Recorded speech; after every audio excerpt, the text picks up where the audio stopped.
Buff Nation. Let's go. We are the DNVR Buffs podcast, also DNVR Buffs Primetime. We are presented by Illegal Pete's. Check out any of their 10 Colorado locations for happy hour from 3 to 6 p.m. every day. My name is Jake Schwanitz, RK. What is up, my man? Not much. Much ado about nothing on the snow is what I have to say. Yeah. Opinions on the snow. Like it or hate it? I liked it more when I skied. And Yes. I just don't have time to ski anymore. But I don't. It's not like, I don't know. The funny thing is usually when it's snowing, it's not that cold. I don't know, it's like a weird phenomenon. Right. So I don't mind it. Now, it happening like 2 days after I returned from Mexico, That's rough. it's a little worse. Gotta be honest.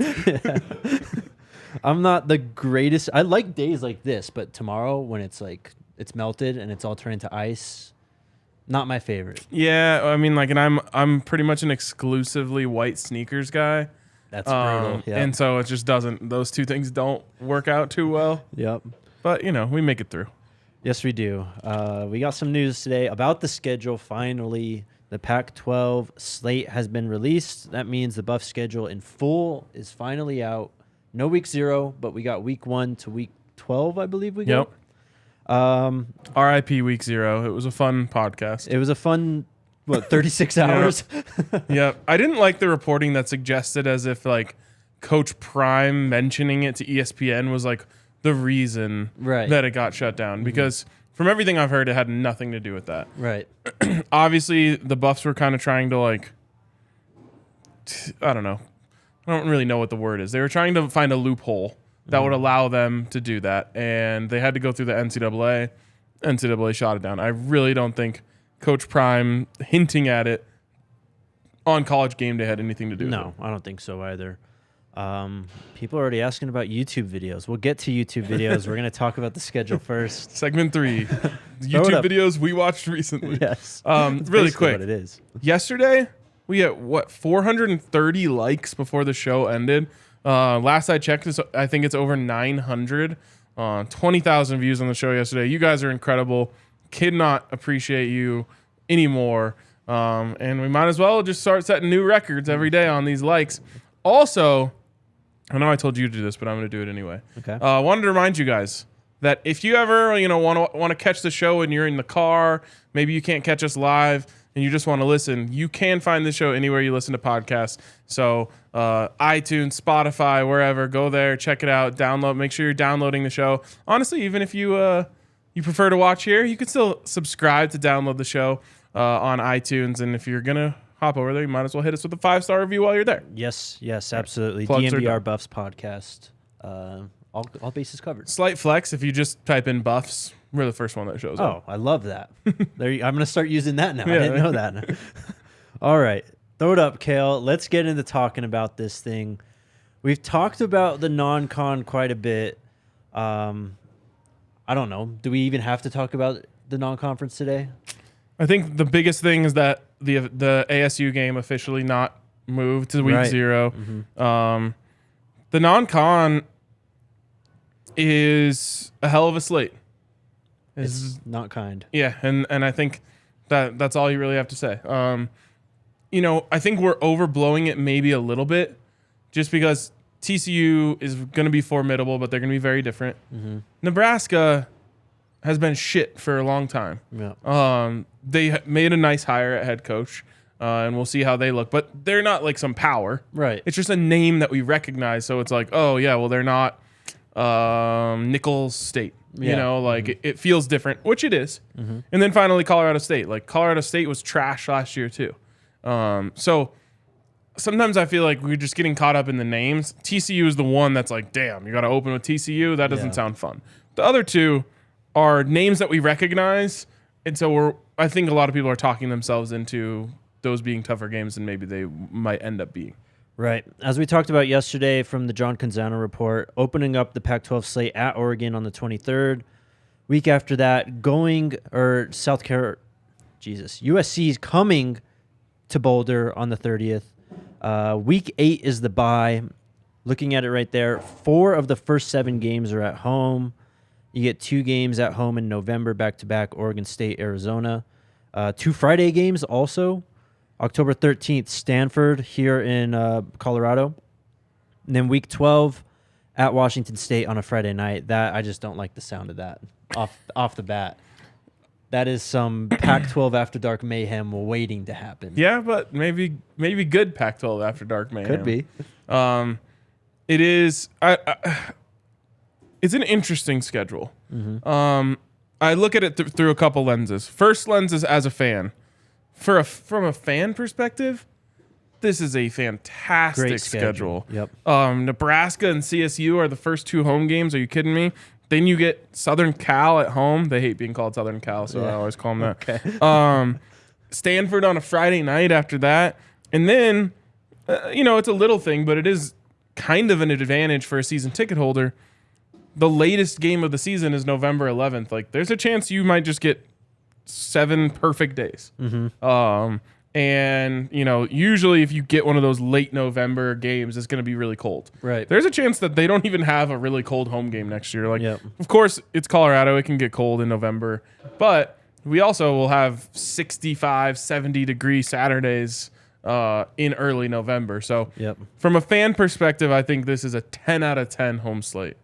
For sure. And some name brands, too. I mean, USC coming in, Stanford, Oregon State's not going to be a slouch this year. Arizona is, what a recovery from 2 years ago, but who knows exactly how high their ceiling is moving forward. Right, and they kind of got poached pretty hard in the transfer portal. Yeah, same with ASU, too. They had a lot of people come in, a lot of people leave also. Yep. New coach there, of course. What is your favorite in-conference game matchup on the schedule that you see? Could be for whatever reason, because of when it is, where it is, the timing. Your favorite, though. Man, I can't take my eyes off this USC game. And maybe it's just because I'm drunk on the Kool-Aid and, it's whatever day. It's mid-January right now, and anything can happen right now in my mind. But I'm just envisioning the Buffs having a winning record at this time. And it's the first conference home game of the Coach Prime era. Mm-hmm. They're taking on USC, who they've never beat before. In our history, we've never beat USC. And I just have a feeling about this one. It's going to be Shedeur versus Caleb Williams, like huge narrative game there if Shedeur is going to be, in the conversations that we think he could be in. And I don't know. I just feel like that could be a special night. Never forget that the Buffs last year took it to USC for the first 20 minutes of the football game. Yep, should have been up 10-7? 10-3 or 10-7. Yeah, something like that. If JT Stroud it's the easiest pass of all time. I look at this October 7th game at Arizona State. One, because I think we're probably going to end up going to that. Yeah, we're going. So that'll be 3 straight games we get to see at home against USC. Then we go to Phoenix to watch them play Arizona State. And then we get that Stanford game on a Friday night. That's just going to be such a fun stretch. But also because Arizona State is a team that's received a lot of hype also. A lot of people liked Kenny Dillingham. They've been working the transfer portal themselves. They are feeling really good, particularly the PHNX Sun Devil guys, about where they're at. And I just think that it's going to be a clash, and I'm really looking forward to it. Yeah, so for those of you guys who don't know, we have multiple branches of our company, which started here in Denver. And one of them is in Phoenix. So they have PHNX Sun Devils, where they do a show similar to ours. And they've been a little chirpy over there. And it's all in good fun. We like those guys. But that one's going to be fun. A couple of years ago when they played at Arizona State, Henry and I went down there. And we did like a beer Olympics against them. So maybe we'll have to do something similar. Okay. We'll get some content out of that. And go to the game, and should be a fun one. And you would prefer to have at Arizona State later. Mm-hmm. Just you want that as late as possible, right? But October, not the worst. No, for sure. Utah, last game of the season again. This one in Salt Lake City also. We've seen so many Utah games in the snow towards the end of the season. They came to Boulder last year. I remember it was cold. It wasn't like freezing. Mm-mm. It was a little chilly. Perfect weather though. Otherwise, that's going to be a fun one. Kind of a measuring stick matchup there, just in terms of where Colorado ranks up at the end of the season. And who knows what stakes. It's so hard to know, like, just because we have no precedent on this team, Yeah. what they're going to look like, how good they're going to be. You know, we're obviously counting on them meshing quickly, and they're going to have to because they get thrown right into the fire as soon as the season starts. But there's a world in which that Utah game has massive implications. For sure. And I think about that, like, so none of this is official, but I'm imagining we'll be at TCU. We'll do something down there. There's going to be 1 million Buffs fans. There's already a ton that live in Texas. So we'll do like some sort of meetup down there, a live show. Again, just talking out loud here. Yeah. We're going to go to Arizona State because obviously we have roots there with PHNX. And then I'm just thinking like, well, what are we going to do? Not go to Utah if there's huge implications in the last game of the season? Where my parents live. Yeah, Let's there we go. You know the drive. Yeah. So, and it's the day after Thanksgiving. So, you know, Yes. we'll go have Thanksgiving dinner with your family. Let's go. And then, They'd be so stoked. yeah, or maybe 2 days after Thanksgiving. But either way, this season could be a lot of fun if they can gel. I'm glad you hit that point because I was going to ask you how many games are we going to on the road? Well, I'm looking at 3 right now. I mean, who's to say? Why not Halloween in LA? I love it. Yeah, that's just super exciting. Let's set an over under here. The people in charge of the travel budget are pulling their hair out right now listening to the show. Yeah, it's gonna Buff Nation's gonna show up this year too. I'm expecting to see a lot of black and gold in. Let's see, at Fort Worth, at Autzen, in Phoenix, in LA, all these games. Well, that's the thing is like you look at these. I believe one of the biggest alumni bases that CU has is in Texas. So that one is going to be insane. Yeah. And just like people like me who, even if I wasn't on the show, I'd be going to that game. Like you have to go to Coach Prime's first game. But one of the big reasons why Colorado moved to the Pac-12, which is a much maligned move, I guess, at this point, was because of the alumni bases they have in California. So like at UCLA at the Rose Bowl is going to be a huge one. If the Buffs are competitive and relevant, we travel, man. Like big time we travel. So I see, everything other than at Washington State. I don't imagine a lot of people making it up to the Palouse. On a Friday, too. On a Friday? Yeah. But other than that, I think you're going to see big Buffs contingencies at all of these games. People have been mentioning that one of the other sports books out there has an over-under set at 4.5. Would you think that number needs to be higher? Yes. 6.5? So 6.5 is the first place where you get me to start thinking a little bit about it. And not because I don't have confidence in them, just because of what I said earlier. We just don't know. Like, we'll never even, I guess we will get to see them practice. That's a nice change that we think in the Coach Prime era, we're going to be able to watch them practice at least more than we have been before. Hopefully unlimited. Right. We'll see. I don't want to set my expectations too fast, but it's so hard. Like, at least in the NFL, you get to see a preseason game or two. You get a little bit of an idea depending on what team you're following. Like, okay, like that's what the squad looks like. We're going to be basing it off of watching them play against each other and trying to decide what this team is. But 4.5, I'm hitting that with the golden hammer. For sure. The Buffs have been catching, I don't want to say strays, but some disrespect on Twitter already.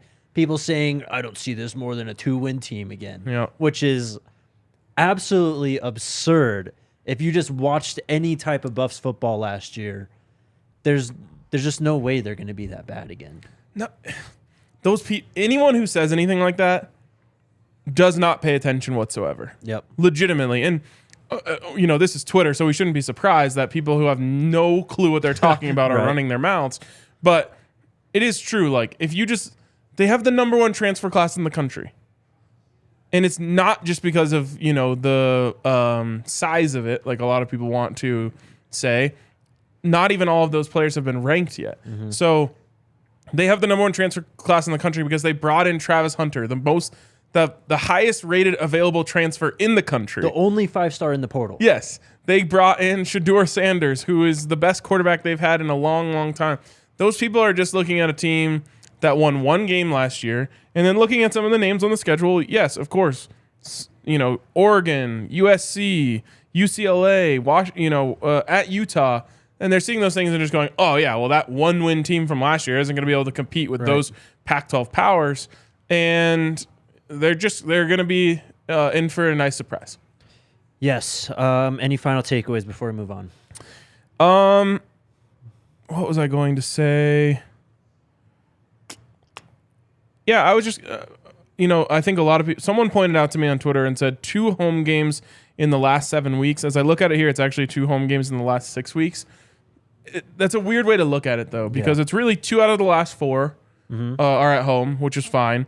And then you have a bye and then at UCLA in the other part of that 6 weeks, which is, it's not like you're on the road for the bye. You get Stanford at home, then you have your bye, then you're at UCLA, then you're back home. There's no bad stretches here. Yeah. Maybe you'd like to flop Arizona and Washington State just so you can alternate at the end of the season. But I think by and large, I tweeted this out, Jake, so let's answer this question. Did the schedule break for or against the Buffs?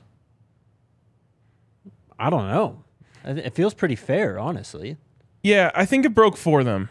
And I think it's because of that October stretch. Okay. You go through a gauntlet to start the season. Right. And by then, I think you are going to be battle tested.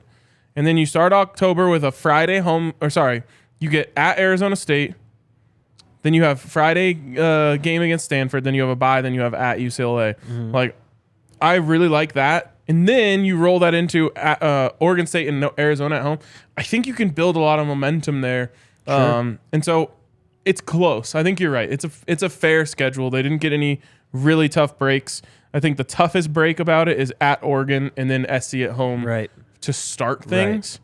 But other than that, I feel like they got a pretty fair shake on this schedule. Well, that's the thing. You want your toughest stretch, I think, at the front rather than at the back like last year. Yes. So, because what happened last year was they were cooked early. The season was over. And the season was just, like, I literally remember saying to you, like, I don't really know what else there is to watch other than Jordan Tyson. And then the next week, Jordan Tyson tore his ACL. Yeah. So, like, this year, no matter how they start, you're still going to be able to look at that finish and say, still got a shot. Yep. For whatever, goal you may have. You get a bye week smack in the middle, too. I mean, yeah. You can complain about it, but there's good and bad on this schedule, I see. I would like to trade at Washington State and at Arizona State the dates. Mm-hmm. Then you don't have to go up to wherever in Washington that is, and in the winter it's always shitty there. Right. I feel like every game we ever play there's like wind and like sleet. So that sucks. But other than that, I'd say if it was a fair schedule. Yeah. We'll be talking a lot more about it.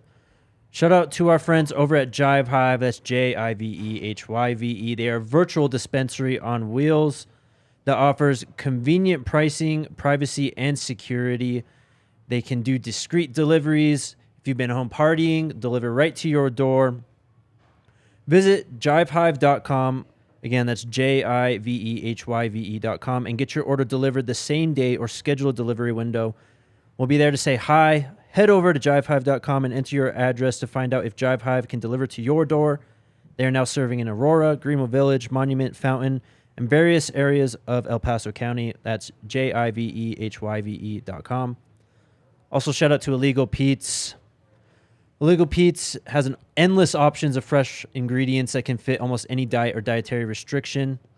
As I mentioned at the top, 10 Colorado locations, happy hour 3 to 6 p.m. every day. Try to refreshing Hoplark Citra at any Illegal Pete's location. It's everything you love about an ice cold beer, except it's dry January friendly. Illegal Pete's, always our go-to spot for burritos, buddies, and beer. Legitimately. Yes, 100%. Okay, just a few things we need to touch on today. We'll catch up on YouTube, of course, too. The portal closes today. A thing that the Buffs have been so irrelevant when it came to the portal. Yeah. I didn't know it was a thing. Maybe a couple of years ago they were dying for this day to come because that meant people couldn't leave Close the anymore. portal, please. Yeah. When you think of this, do you not imagine that like there's like this big like circular portal and it's like shoo, Yeah. and it closes? Like I can't not. It's like a think of- wormhole in space. Yes, it's like an ex- Interstellar, you know? It just like closes up. It's done. I cannot not think of it that way. Or like, what's that Disney Halloween movie, Halloween Town? Yes. When like the portal to Halloween Town closes, Right. you have to like get out by midnight or whatever it is. Platform 9 3/4 in Harry Potter. Exactly. Like there's just that's exactly how I imagine in my head. They're closing it down. This closes the first 45-day window. I don't remember when it started. Go back 45 days from today. It's a 60-day total opening for the transfer portal during the off season. The next window is going to be May 1st to 15th, only 15 days. After that, people will have to wait until they either lose a head coach. I think there's some, like what Colorado State did. If you have a new head coach, you can enter the portal. And what happened to the Buffs? If your team fires a head coach, the portal opens, I think, for 4 weeks or 28 days. We only saw one player, Brendan Lewis, take advantage of that last year. Yep. So we'll see. Point being, though, these are the guys that have entered the portal now that Colorado has to choose from. We'll see what happens maybe over the next day or two. I know that the transfer portal it's not instant. Yeah. It takes a while for a lot of these things to process. So we may be getting some announcements maybe the next day or two. But these are pretty much the guys that they have to go after. We'll see exactly how many they pull in now. Yeah, what's interesting is, so yesterday you saw two guys hit it, right? Yep. In JT Strout and... Maurice Bell. Maurice Bell. I wanted to say Ronnie Bell. That's the Michigan kid? Is that who I'm thinking of? Who was Ronnie Bell? I think that's the Michigan wide receiver. Yes, it was. So anyways, Maurice Bell, which I don't know. I guess I was kind of pulling for him after that question to Coach Prime where he was like so scared to ask, but... it just didn't. I don't know. Didn't work out for him, I guess. This is his second time entering the portal this offseason. Right. He answered it, then was like, "Oh, Coach Prime's coming. Let me hop back out." Yeah. And then I don't know. I guess saw the writing on the wall. Yeah. In a normal world, he probably would have played for the Buffs this year. Right. But we no longer live in the normal. Yep. Anything else on the portal? I guess. Yes, I'd like to know like an exact moment. Like, is it like Halloween Town? Does it close at midnight? Yeah. Like, I would assume they're trying to usher some guys into it as we speak. Right. If that's the case, and maybe there will be some news tomorrow that guys jumped in. But we know, we believe, or I believe, you probably know, the Buffs are 8 scholarships over the limit right now. Now, I don't believe it matters to get under until you get to I think week you have one. to. Yes, it's when you play games. So there's plenty of time. You can May it'll open back up, and maybe there'll be more clarity after spring football for some of these guys that I just don't fit in on this roster. Right. But regardless, it wouldn't be a problem if 4 or 5 guys decided to hit the portal before it closes today. That's a funny comment. What? Tyler Brown. On3 has been reporting. He's been reporting all day. On3 has that many players are entering the portal still. So as I mentioned, we'll start to still see names over the next few days. You can actually bring that up. That's hilarious. The reason I want to bring it up is because when I was in school, gosh, I wish I could remember this kid's name. But when I first started covering the Buffs, there was this kid who was going to be a 7th year senior, maybe 6th. I don't even know if you could get to 7 back then. He was going to be a 6th year senior, and I wrote this story about him, and I wrote like 4 or 5 little jokes in the story about how old he was. And like, I'm 18 at the time or whatever. And Adam Munster Tiger, who was my editor at the time, read through the story and was like, hey, I think there's like a couple too many, like he might be offended by some of the, because I wrote like, his freshman season when he played under Dal Ward and like, And Adam was like, I think you can get away with one or two of these jokes, but you might like offend him with every other paragraph has a joke about how old he is. We go through it every year. There's always a quarterback who plays well in their 6th or 7th year. Last year it was Kenny Pickett. Was getting all the jokes. This year it's Stetson. Next year, I don't know. DTR is finally gone. Thank God. Oh, it'll be I don't know, is Tanner Morgan still going to be at Minnesota? He could be. He's been there for forever, too. There's that kid at Oregon who applied for an 8th year. Wasn't it like a tight end or something? Yeah. Yeah. Insane. All right. Moving on. This came through on Monday, and I thought this was super interesting. CU is now a client of Real Analytics, REEL. Real Analytics provides tracking data to assist in player evaluation. They also provide in-game speed and athleticism numbers for transfer portal and high school prospects, as well, of course, as people on current rosters. Kind of like NFL Next Gen stats, you know, how you'll see it throw up during the game. This was their top speed on play. I just thought this was really cool, and it's relevant because Coach Prime used this service to build his roster at Jackson State, who also heavily utilized the transfer portal. Just another tool.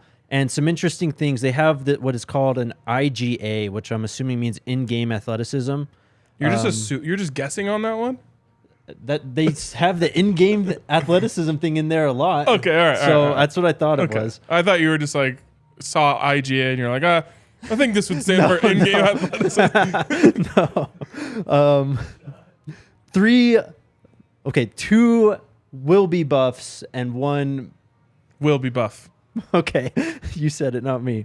On this list that were relevant, wide receiver Omarion Miller. He's a 4-star guy, already signed to CU. 99.7 out of 100 in-game athleticism score. So I'm kind of looking at this like RAS, but almost more valuable than RAS because RAS is all based off of your testing at the combine and that sort of thing. George Payton, who gave some bad contracts out, but has done a good job drafting. And landing some diamonds in the rough, such as Baron Browning, right? All about this, and you'll see he rarely takes a guy who's not in the 9s when it comes to RAS, and I assume that's something that Coach Prime is in line with. One of like the worst kept secrets in all of college football is it's just all about speed. It's like Madden, and it's not quite like that in the NFL. Because everyone is so fast, like the linebackers are running 4.4s. Right. But in college, if you have a really fast team, you just win a bunch of games because of it. I mean, Chip Kelly in Oregon kind of revolutionized that, but it holds true to this day. And even like Saban, who for the longest time was running like this like heavy pro style offense and was like not essentially getting these crazy 4-3. Devontae Smiths and who's the other guy? Jamison Williams. Like they weren't always doing it that way. Yeah.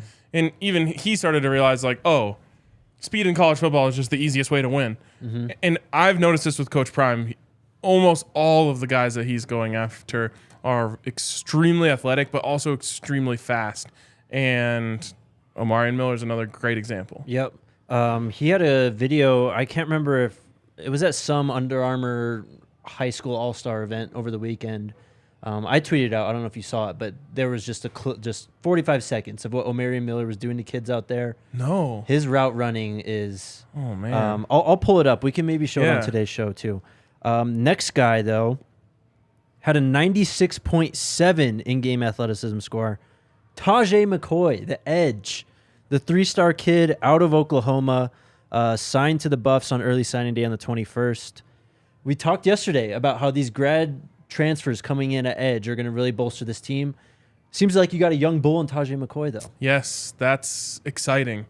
And he was one of the ones who was a late bloomer with his athleticism. And so for him to kind of skyrocket. When we watched him. Yep. His junior tape was like, okay. His senior tape was like, holy shit. So really interesting. And I wonder if Coach Prime, and it'd be interesting to talk to him about this once we get him on the show. I won't say if we get him on the show. Does he think that this is a way to kind of bridge the gap or make it a little bit easier to evaluate high school prospects, because there's so many variables that go into evaluating high school prospects. The biggest one being, how is their quality of competition? Right. There's guys who can dominate at much lower levels, and then all of a sudden they go up against guys their own size and they don't. But I wonder if these sort of analytics, he believes, and one of the reasons why he likes it is because he thinks, okay, well, this doesn't take it, like, this is independent of who they're playing against. It's just telling me about them. How athletic are they? I like that.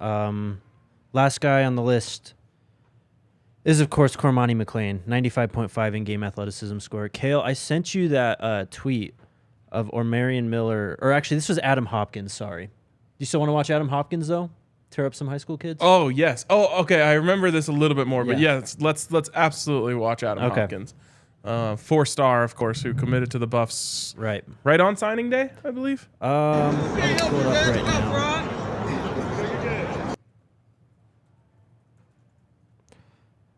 But he is breaking ankles in that clip. And it really shows off how well he tracks the ball, too. Look at how smooth he is. Did a pirouette on that one. 4-star out of Thomasville, Georgia, signed on early signing day, December 21st. Just wide open there.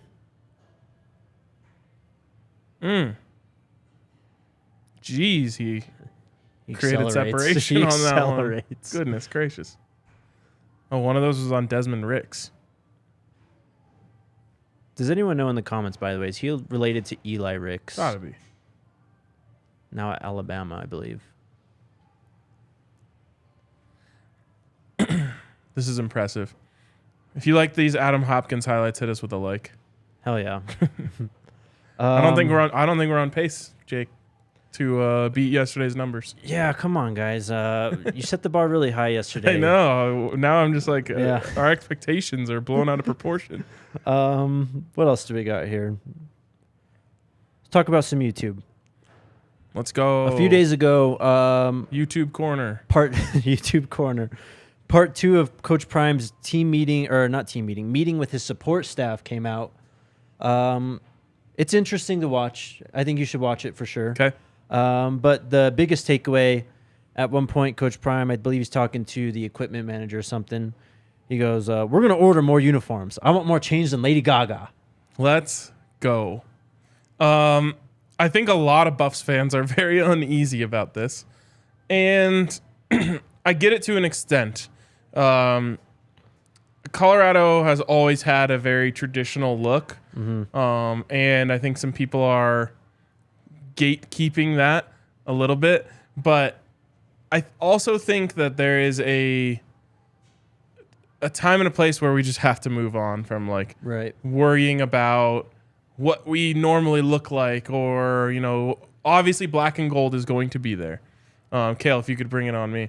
But it's one of those things where it's just like, it's not about what we like. As much as I would say, let's go gold helmet, black jersey, black pants all day long. And on the road, give me the Stormtrooper or whatever. What gets these kids fired up is seeing a new uniform every week. Right. That legitimately makes a difference. Yep. So are we more married to looking like we're used to looking, or do we want to play like we used to play? Right. And win championships and compete for Pac-12 championships? Maybe that's not the only thing that makes a difference, but why wouldn't you take every little advantage that you get? Coach Prime gets this, so no one has any say in it anyway other than him. But I think everyone just needs to set it aside. There's probably going to be a look that they put out there that you don't like. Right. It doesn't matter. Yep.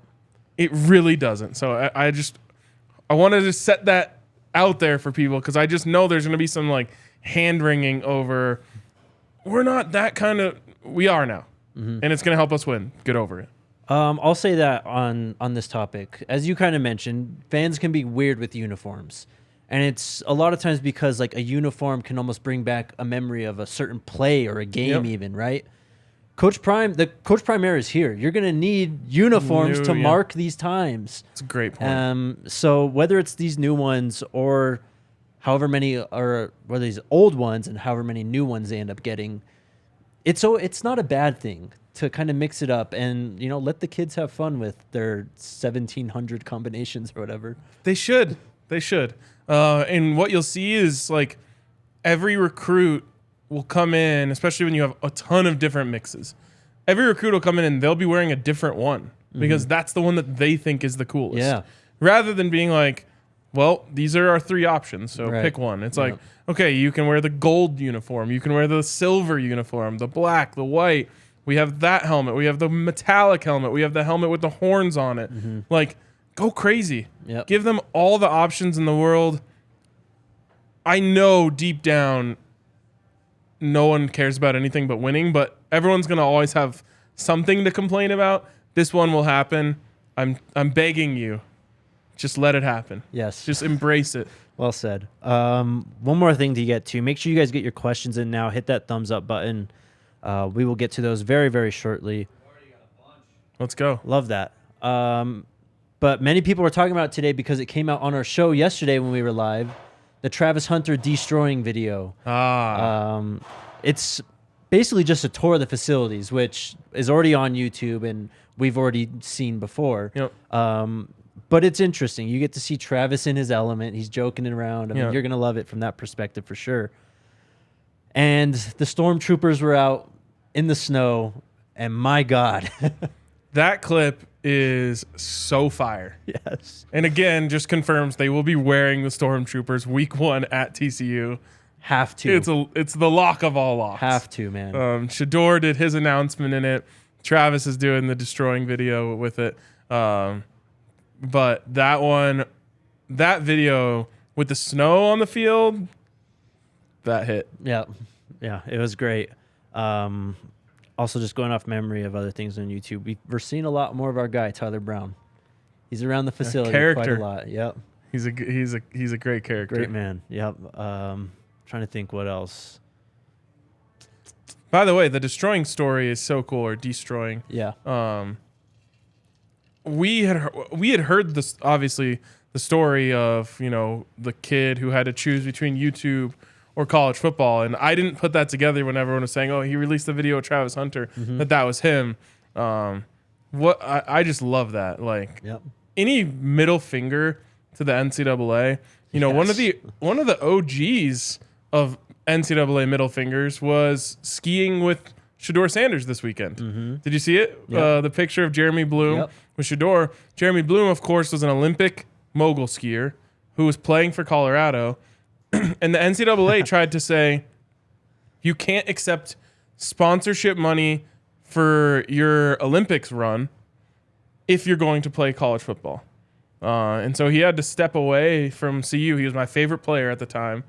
Just electric speed, like punt returner, you know, caught some long touchdowns, big plays, and was just so fun to watch, super shifty, and had to give it up because the NCAA was going to essentially stop him from doing what he was incredible at, just skiing moguls. Yeah, absolutely. And then he ended up getting drafted by the Eagles. Didn't do much in the NFL, and, you know, stuck with skiing. But he was kind of like an original trailblazer for pushing back on some of this NCAA bullshit. And thankfully, now someone like Travis Hunter, who has a huge growing YouTube channel, can make money off of that, as obviously everyone should have always been able to do. Someone mentioned in the comments, just what a recruiting tool too. This guy's got 4.5 plus million subscribers. You're already seeing Travis Hunter on there. How many other 5 stars and just insane athletes are going to see that and go, I want to be at Colorado because I want to be in the video with Travis and destroying? I mean, it's unbelievable. I would maybe say millions of new eyes that have been on Colorado in the last month is just insane. I mean, think about it. Coach Prime's on every single show wearing a Buffs gear. He's on the Manning cast. He's on McAfee. He's on College Game Day. He's on CBS Mornings. He's on everything. Then you've obviously got just the news break of Coach Prime coming to see you, which was on everything. You've got this video going out to 4 million subscribers, which is, by the way, a totally different demo than what any of the places we just talked about. Yep. and maybe the most important demo, which is like football players, young football players who are on YouTube. It's just remarkable. I wish there was like a reliable way to track how many new people know about and are interested in Colorado, and we're absolutely going to see it in the enrollment numbers and application numbers as soon as this year. Right, for sure. That video almost up to 700,000 views. 700,000 people have seen what CU's facilities look like. Travis Hunter in the Stormtroopers.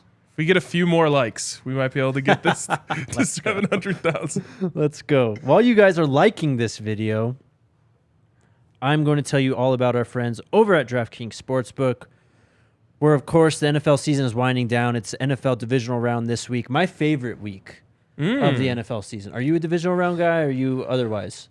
I like it all. This is a good one, though, and I know you were sitting over there when we were doing bets. Last year, the divisional round almost was 4 road dogs. If the Bills had won that crazy game against the Chiefs, They should have won the that Chiefs game. scored in 12 seconds or whatever it was, that would have been 4 road dogs that won in the divisional round last year. There you go. You're on notice now.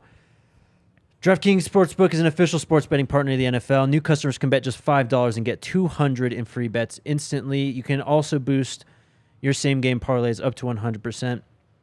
Download the DraftKings Sportsbook app now. Use code DNVR, where new customers can bet $5 on the NFL divisional round to get $200 in free bets instantly. Only at DraftKings Sportsbook with code DNVR. Minimum age and eligibility restrictions apply. See show notes for details. Also, shout out to Bacchus and Shanker. When you get hurt, Bacchus and Shanker are here to help. They are free until they win money for your case. No upfront fee to speak with them. No upfront fee while they work on your case. They only pay, or you only pay them if you win. They have won over $1 billion for their clients. Bacchus and Shanker helps with all kinds of injury cases where you weren't at fault. Car accidents, motorcycles, rideshare, pedestrians, trucks.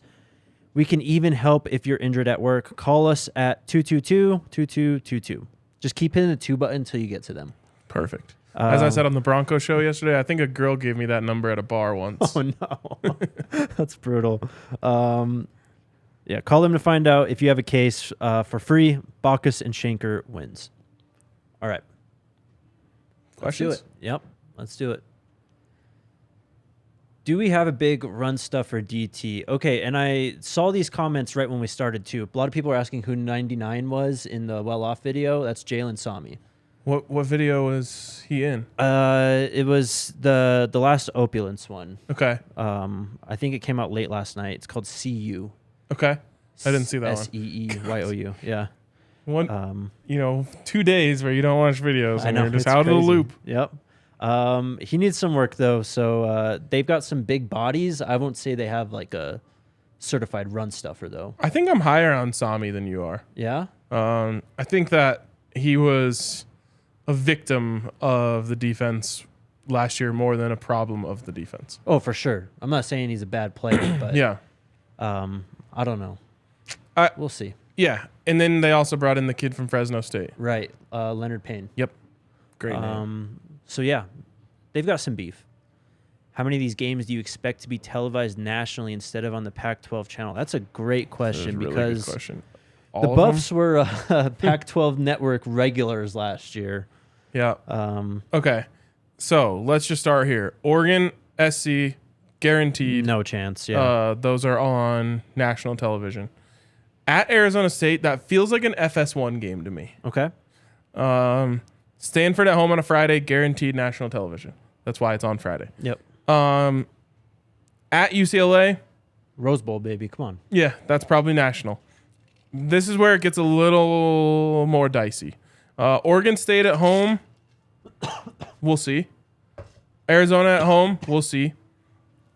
Washington State's on a Friday. That's a guaranteed. Yeah, right. I'm dying. Take your time. I'll keep talking. You're good. Washington State. What was I just saying? Washington State on a Friday is a guaranteed national TV game, and then finally Utah, almost definitely going to be national TV. So I'm looking here at 2 games home to Oregon State, home to Arizona, as the only two that I think are really in question. And then you could add Arizona State. So I'll call it now 9 national TV games at the least.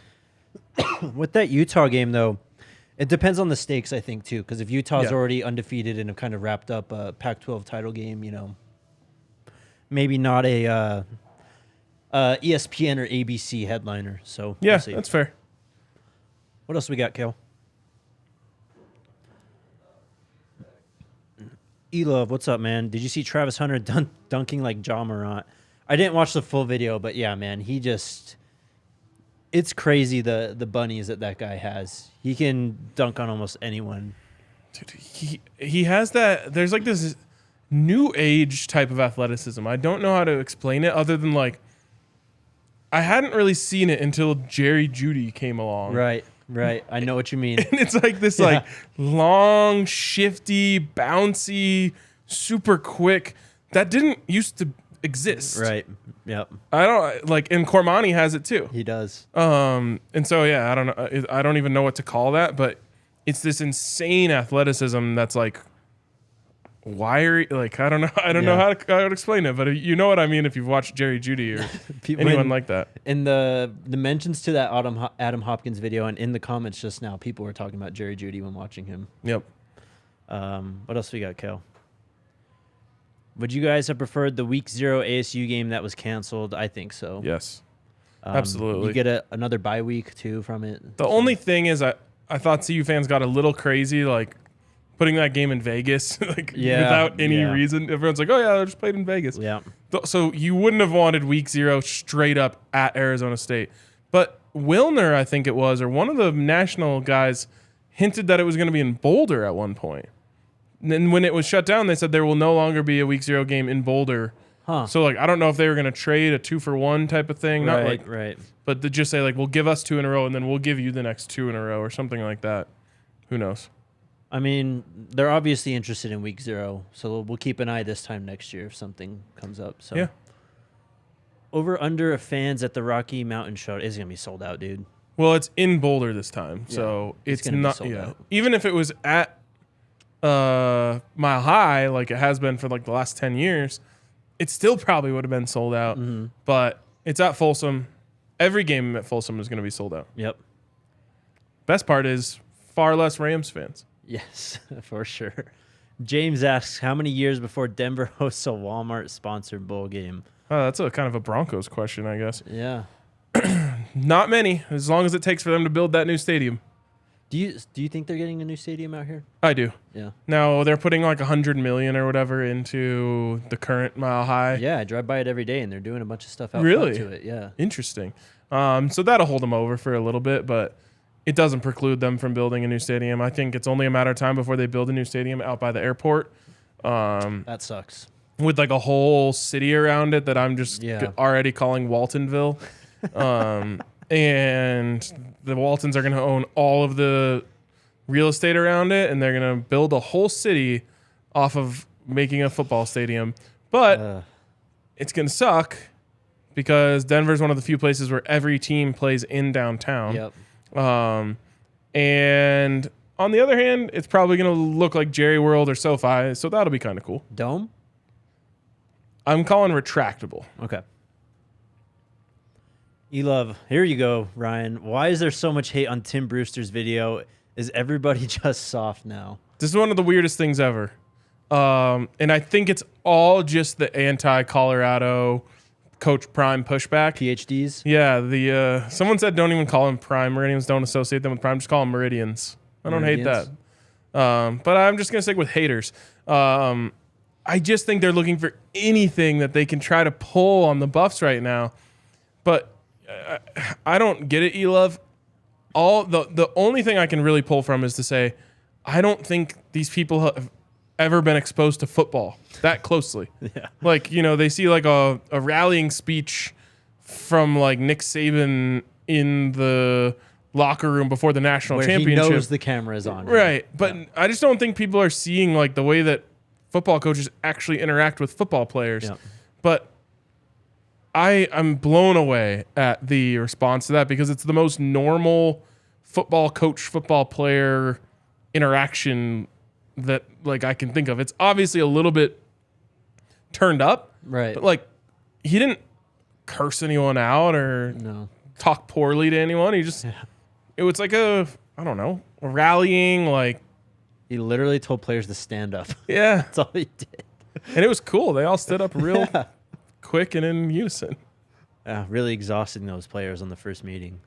Hello, guys. Just joining. So you guys see a clear path to above 500 in a winning season. Do we see above 500 in a winning season? I do. I think the clear path involves winning 2 of the first 3. And then if you get 2, so like I said, Nebraska and Colorado State aren't good programs. Mm-hmm.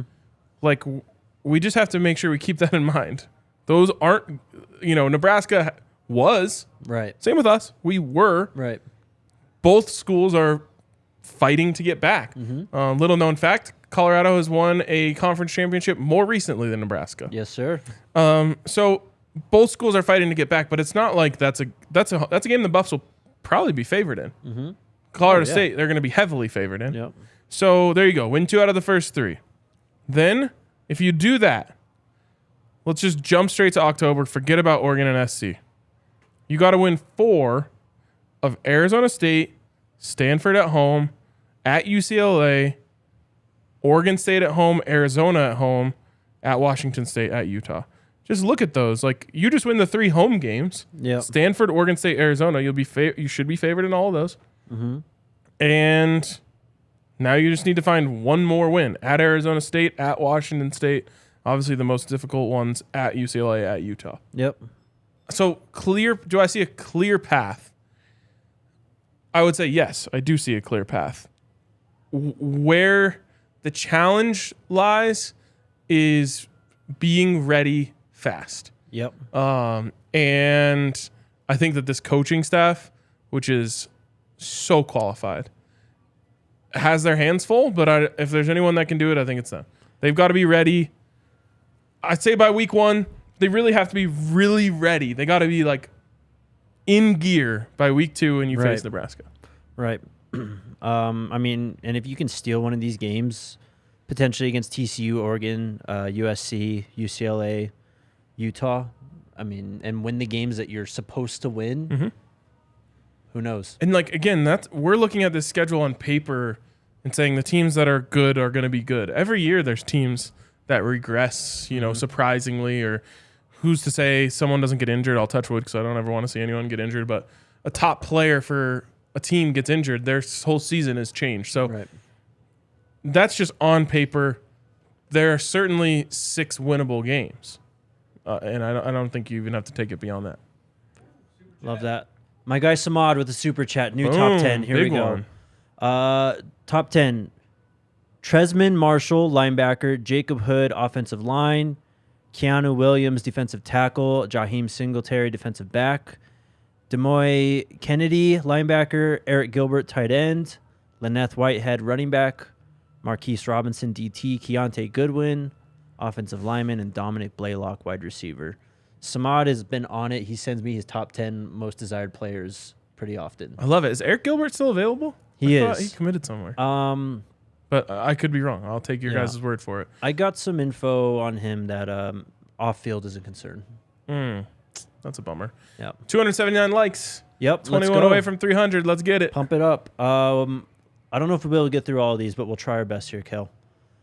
So what are your thoughts on having Travis and Cremani locking down the corners? This kid coming or not? Your thoughts? He's coming, and it would be amazing. I think he's coming for sure. And, I mean, press man on the outside with 2 of the best corners in the nation. Yep. Doesn't get much easier for a defensive coordinator. Yep. For the pass rushers either. What's the minimum number of wins for this season to be a success? I mean, anything more than 1, I think, is an accomplishment, honestly. But where would you set it? I'm going to say 5. 5? Love that. Setting your And standards 5 is going to be like some fans will still be disappointed. Sure. It's missing a bowl game. You should be disappointed. Right. So, but I think in the end, you'll be able to look back and say Coach Prime multiplied the wins by 5. Mm-hmm. It's pretty damn good. Yep. But I'm giving a little extra leeway there. I think most fans would say it's probably a bowl game. We have almost 1,000 people in the chat right now. Smash that thumbs up button while we finish out the show. Jamel, what is up, man? He asks, how are the Pac-12 championship teams decided? So they went away with divisions last year. It was just purely top 2 conference records. Another thing that we were so far away from, I didn't even know happened. Yeah. Until the game. Yep. Yeah. They just changed it last year. We'll see. I mean, they're obviously in flux in terms of realignment and stuff. So, but winning percentage, right? Pretty sure. Conference winning percentage is what it is. Because it got really, really complicated that last week. Because Oregon was still in it, Utah was still in it, USC was still in it, and Washington had an outside shot too. So it was really complicated. Yep. James asks, if a player enters the portal and doesn't find a school to pick them up, does the closing of the portal trap them, forcing them to essentially walk on instead? No. Well, I mean, I guess if no one picks you up, but I think what he means is like right now. If the portal closes right now, you can commit whenever, and that's what you mentioned at the beginning. Yes. You just can't enter the portal after today. And from what I've seen, players can just withdraw their names and they're like back on their roster. Yeah, that is a weird thing. It feels like there should I'm all for the player. It's hard for me to swallow, but I think I'm all for the players just being able to choose where the best situation is for them. It does feel like there should be some sort of consequence so that they can't just do it because they had a bad day. Right. You know what I mean? Mm-hmm. You have to really think, okay, do I want to do this? Because once I do it, it's permanent. Yeah. Yep. No, I agree. Ryan J. with the question for us. Have you read the Athletic piece on the whirlwind that was hiring of Coach Prime? Very well done and a must. I have not. I got something to read now, too. There you go. We got reading homework. Watching homework. I didn't do my homework. Now I'm getting yelled at. There you go. Come on, man. Going to flunk out. Is the new TV deal going to be effective this year or next? When will it be announced? So it's not effective this year. It is for 2024 and beyond. As to when it's going to be announced, I don't know, man. I've been checking, I feel like, weekly since October on just news on it. So, I mean, it took them forever just to announce the schedule. Yeah. Hopefully by the season. I feel like that's even optimistic at this point because the Big 12 one didn't come through until October, I think. I wonder if the Pac-12 would prefer to see the numbers that come out when Coach Prime is coaching or to go with the allure of what it could be before there's actual numbers on it. And I don't know which one is going to be better. We obviously know that Coach Prime arriving jacked our numbers up crazy. But the question is like that. Let's just say that TCU game. Actually, they don't have that one. The Nebraska game. Like, how big are the numbers going to be on that? Yeah, it could be insane. And then you throw that at Amazon Prime and say, here you go. This is what you're missing out on. That game against Nebraska could be like one of the top 10 most viewed college football games next season. Very well. It's not even like out of the question. It could absolutely be up there. Buzzer beater super chat from Sean. What's up? Any way we can put together a DNVR NLI collective to pay my boy AD Mitchell? Rumor here in Georgia is that Texas and USC tampered and we're offering big money.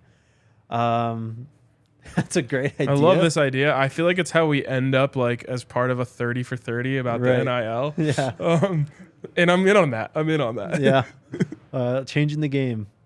Like one podcast raised $300,000 just to get one player. Yeah, we don't want him in SC either, Sean.